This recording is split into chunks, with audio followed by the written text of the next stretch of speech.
This is the Red Sox POSTCAST, your instant game reaction for the Boston Red Sox, part of the Locked On Podcast Network.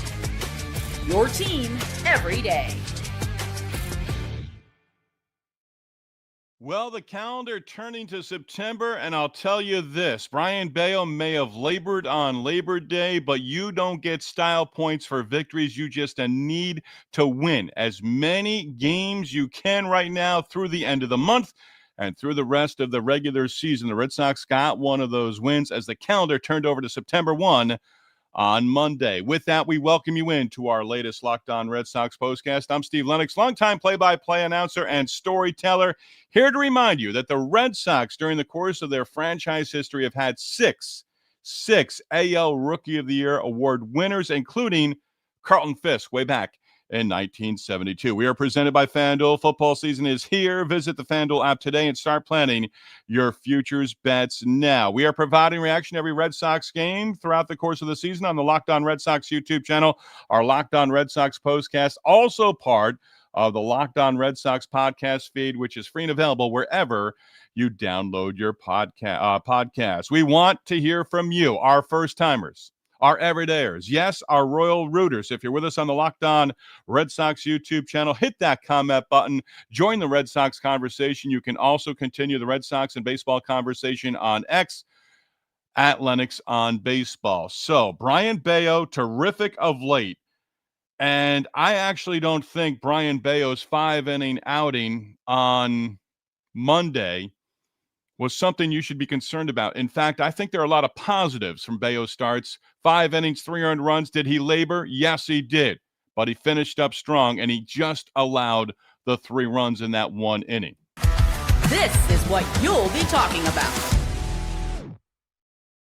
Brayan Bello making the start. He's been terrific at home this season. Bello staked to an early 2-0 lead. And I've said this before, and I was curious, how's he going to come out for the second after he threw 24 pitches in the first inning? Well, he really is probably lucky he got through the second inning. He threw a total, wow, it was a lot of pitches. 35 pitches in the second inning where he gave up 3 runs, 59 pitches through the first 2.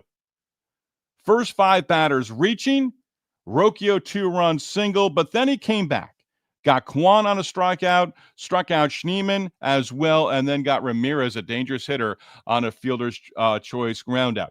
Gave up a double in the third inning. Had a base runner as well. Kwan a double with 2 outs in the fourth inning. Ended up throwing 18 pitches in the fourth inning. He was at 88 pitches through 4. Social media clamoring about Alex Cora allowing Bello to go get the 5th inning. Well, in this instance, Bello rewarded his manager, retired the side 1-2-3 in the 5th inning. There are a lot of instances, including that 3-run second, where Bello could have given up a whole lot more. We've said it recently about victories for the Red Sox. They don't win a game like that in 2024. They don't win a game like that, generalizing here. But in recent victories, some of them, they don't win a game like that back in April and May of 2025. Bello got you through 5. And he actually ends up with a win because the Red Sox go in front with the 2 runs in the bottom half of the 5th inning. Our at-bat of the game, Carlos Narvaez coming off the bench in the 5th inning as a pinch hitter. Zach Kelly, with the calendar turning to September, Zach Kelly and Ali Sanchez reacquired from the Mets for cash considerations.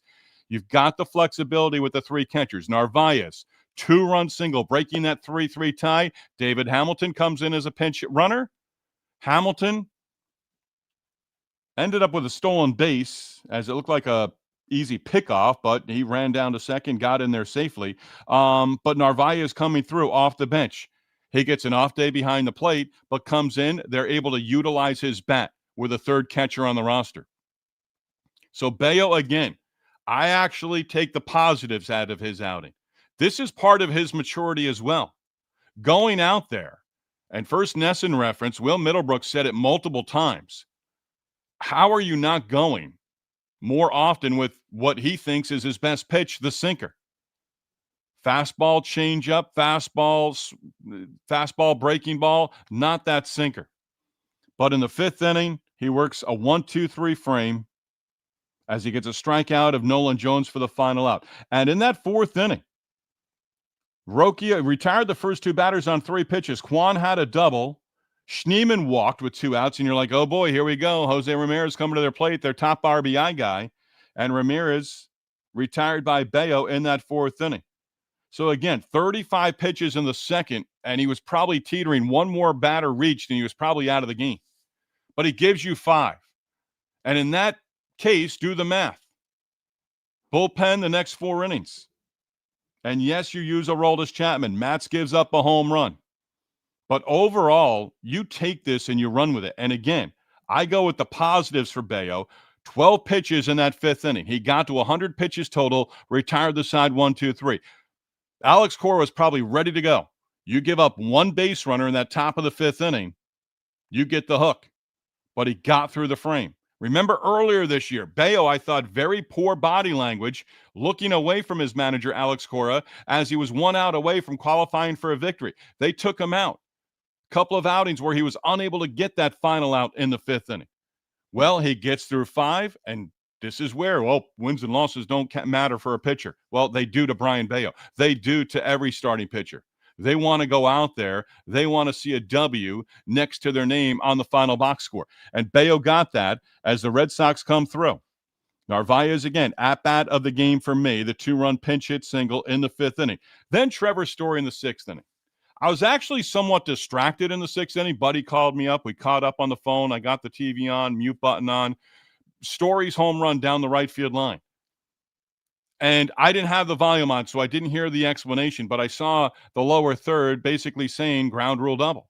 But as I watched the play a couple of times, Noel right at the foul pole, and as they make the announcement that it's a home run, hit his glove, hit the foul pole. That's a home run. Finally ruled a home run as they went to New York for the review. But Alex Cora and his coaches were all, I don't know who it was in the background, taking the phone from the replay and saying, yeah, challenge that one. And they're all excited because that puts a run on the board. Story's at second base, Rounds goes to third, does a little celebration with Kyle Hudson, comes home, he's got the home run. So they're celebrating the fact that the call came from the back room, one of the back rooms at Fenway, behind the dugout, one of the little wherever it is, and it's a home run. So Matz gives up the home run, but okay, he worked an inning and 2/3. Weiser got the out through just 2 pitches for the final out in the 8th inning, and then Chapman, 28th save on the year. What can you say about him that hasn't already been said? And Dave O'Brien did say it. You're looking at Aroldis Chapman. If at 38 in 2026 he has a season like he's had to this point in 2025, yeah, you're probably talking about a Hall of Fame closer. And again, I'll say this, and we'll hear from the Royal Rooters here in just a few moments, but I'll say this again and again. And I caught the interview with Lucas Giolito after the game on Sunday as I was wrapping up with our postcast production stuff, post-production. And to a man, guys want to be in Boston. It's all about the atmosphere. Chapman saying it. This is a great place to play. I love it here. Now, things go south. They can go south in a hurry. We know that.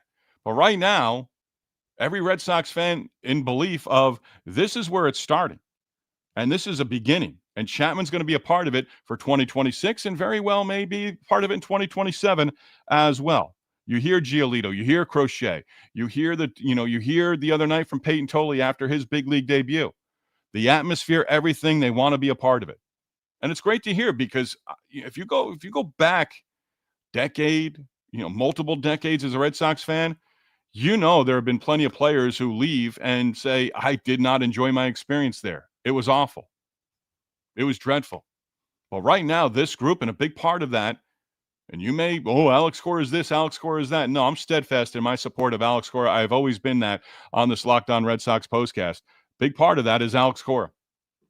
And I don't think you can make an argument against that. At the plate, 3 hits for Trevor Story, including the home run, his 23rd on the season. He's within striking distance of 100 RBI season. It would be his second in his big league career, his first with the Rockies.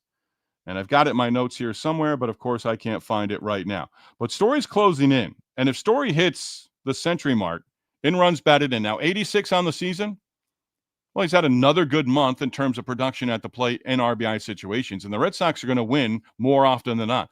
Big day as well on Labor Day Monday for the Red Sox. The Blue Jays lose to the Reds. So now within 2.5 of first place and tied for that top AL wildcard spot with the New York Yankees. And you're really, if you're not going to win the division, if you're not going to win the AL East, you want that top wildcard spot. Because if it stayed, if it ends up Red Sox, Yankees, Mariners, then you've got all 3 games at Fenway against the Yankees.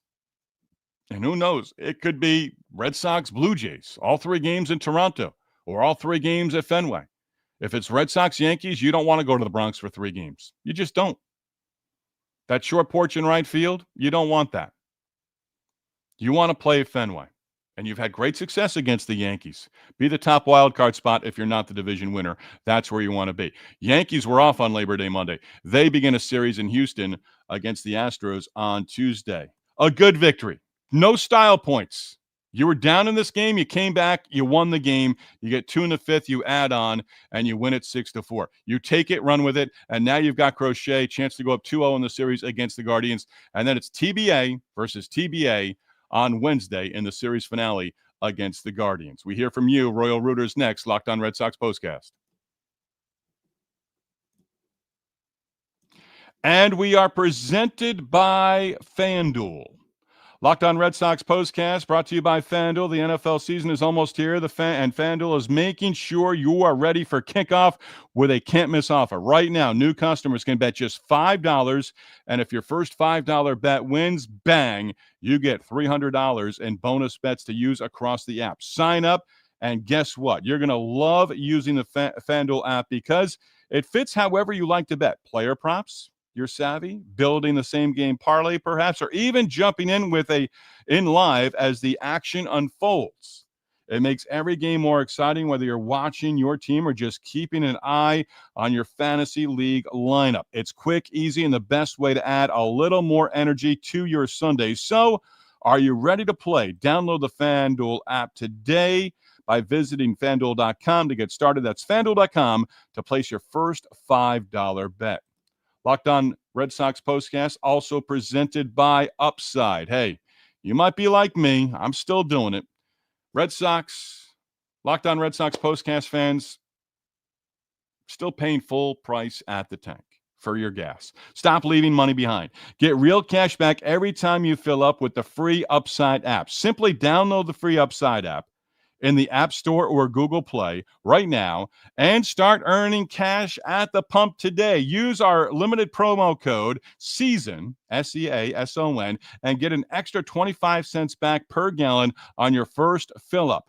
You could make up to as much as $300 a year from just buying the gas that you already need for your automobile. At first, you might be thinking, well, it's too good to be true, but it's totally legit. Real people are getting paid just to make their daily commutes, and you can too. Plus, you can cash out anytime to your bank account, PayPal, or an e-gift card for Amazon or other brands. Don't let this offer drive on by. Play on words right there. Download the free Upside app using our limited time promo code SEASON for a limited time 25% per gallon bonus. That promo code again, SEASON, SEASON. Offers vary by user and location. Go to upside.com for terms and conditions.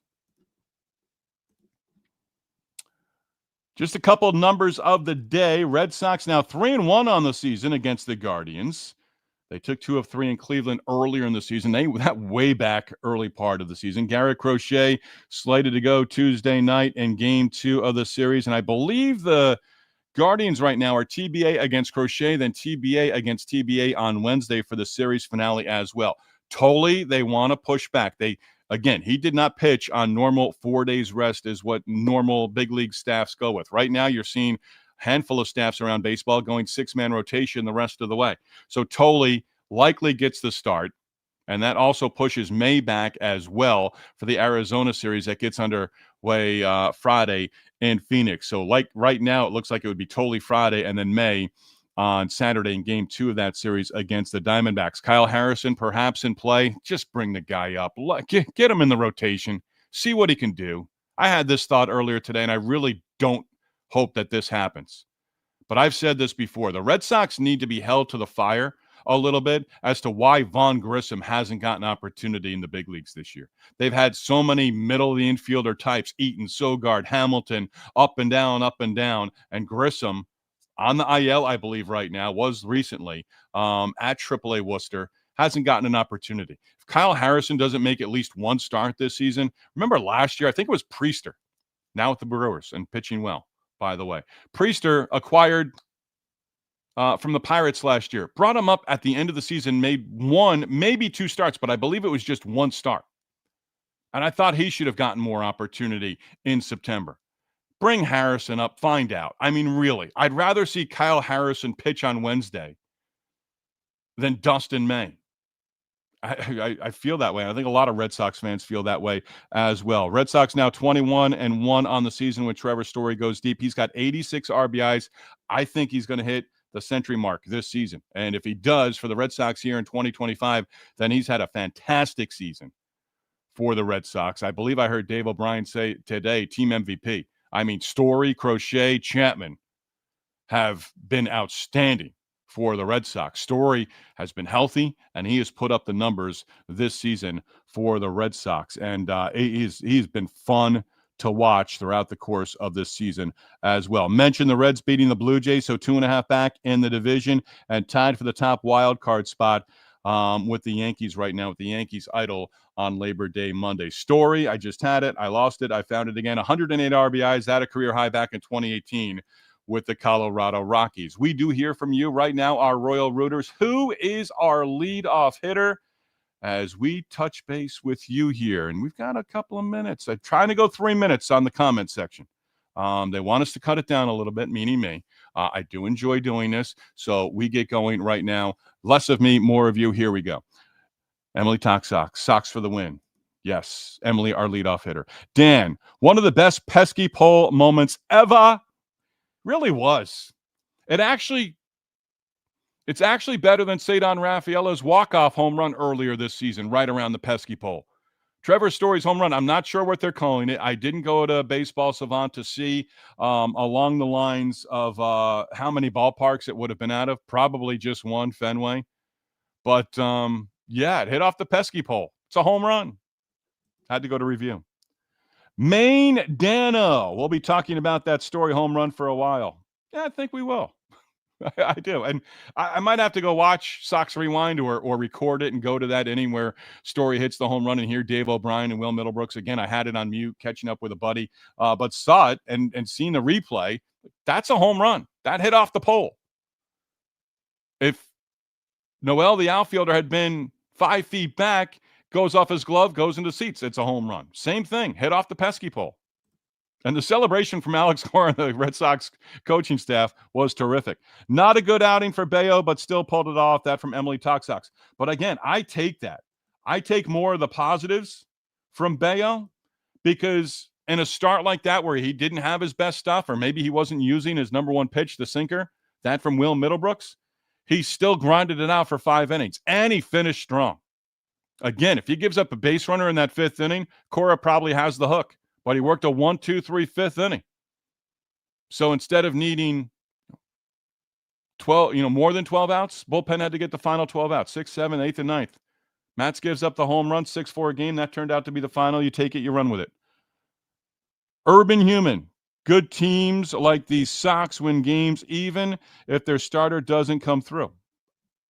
Yes, I want more people to understand that. And I think you do. They're not going to be perfect every game. They're not going to play great defense every game. They're going to have to win in different ways. And they've done that basically from June on. They've been terrific since July 1. They've been one of the best teams in baseball, not for the last few weeks, but really going back to June 1, July 1. I mean, this team since July 1, now 35-18. That's winning baseball. So again, didn't have the best stuff. Didn't have, good hitting. I mean, you went after their starter, Messick, and he had 60 pitches through the first 2 innings. Ended up going 3 2/3 through 82 pitches total. And he gives up the 3 earned runs. Then you got into the bullpen. I mean, they end up using 4 relievers. I mean, Kent is shut down. You may not, I mean, Festa threw 10 pitches and getting one out in that fourth inning. But you've gotten into their bullpen. You've made them labor in the first game of this series. You notice how I keep using labor here on Labor Day Monday. But you've gotten into this bullpen. And remember, they don't have Clase. I mean, he's not there anymore. Joe checking in. Bello is becoming a very good pitcher. He's becoming a pitcher. And they talked about it and Jim Rice said it in the pregame show. And Bello, when he came up, this is the next Pedro Martinez. He doesn't have to be Pedro Martinez. He has to be Brayan Bello. He doesn't have to strike out 10 batters per game. Get early outs on or off in 4 and work 6 innings. Hey, he went 5. See what he does next time out. It's going to be a road start. But let's see what he does next time out. And this was 5 innings. Again, he manages to pick up the victory. But that working that 1, 2, 3, 5th inning for Brayan Bello, that was really big. Maindano, a dozen left on base. It's beaten a dead horse right now. And this is a victory, so I'm not going to go into the fact that the Red Sox keep leaving runners on base. 4 for 14 with runners in scoring position, 12 left on base. But again, timely hits. Narvaez, for me, hit of the game. But look at the top of the lineup. Raffaella, got to get going. Nathaniel Lowe, 0 for 2. Okay. Removed for pinch hitter Narvaez. That was the right place to do it. Connor Wong. Connor Wong, base hit in this game. That was a leadoff base hit and 2 walks out of the number 9 spot. But look at the top of the lineup. Anthony, 2 hits. Bregman had a base hit. 3 hits, 2 RBIs, home run for Story, 2 base hits. Hey, you win against the lefty. And the 2 righty mashers against lefties, Ref Snyder and Gonzalez, 2 hits apiece. And Romy picked up an RBI. You love it. Again, there's no style points here. It's just a win. And with Monday's win, back to 15 over 500, matching the high water mark for the season. Make it 16 over 500 with Garrett Crochet on the mound on Tuesday night. You go to bed, you put your head on the pillow tonight thinking Red Sox clinch the series win against the Guardians coming up with Crochet on the mound on Tuesday. The Goods 10, Steve the Legend, exclamation point, no way. Chapman is the legend, has been dang near unhittable. I believe it's 46 or 47 straight batters without allowing a hit. Unless, of course, you put oh boy. You always get me there in the end. Scott's got the final say. Nice win. Not to be negative, Nelly. Oh, boy, here we go. 12 runners left on base. We beat that one. I'll take the W, though. Yes, we all are. We'll be on within minutes of the final out of game number 2 of the 3-game series against the Guardians on Tuesday. And Tuesday is Crochet Day. Garrett Crochet going to the mound for the Red Sox as they look for the series win against Cleveland with 2 more to go in this series. So again, we'll be on within minutes of the final out Tuesday night with our latest Locked On Red Sox postcast. Tip of our cap to our sponsors, FanDuel and Upside, and a tip of the cap to you as well, our Royal Rooters. We do appreciate all your support and all your help in making this the number 1 place to hang out immediately after every Red Sox game. Locked On Sports, your team, your Red Sox, every day.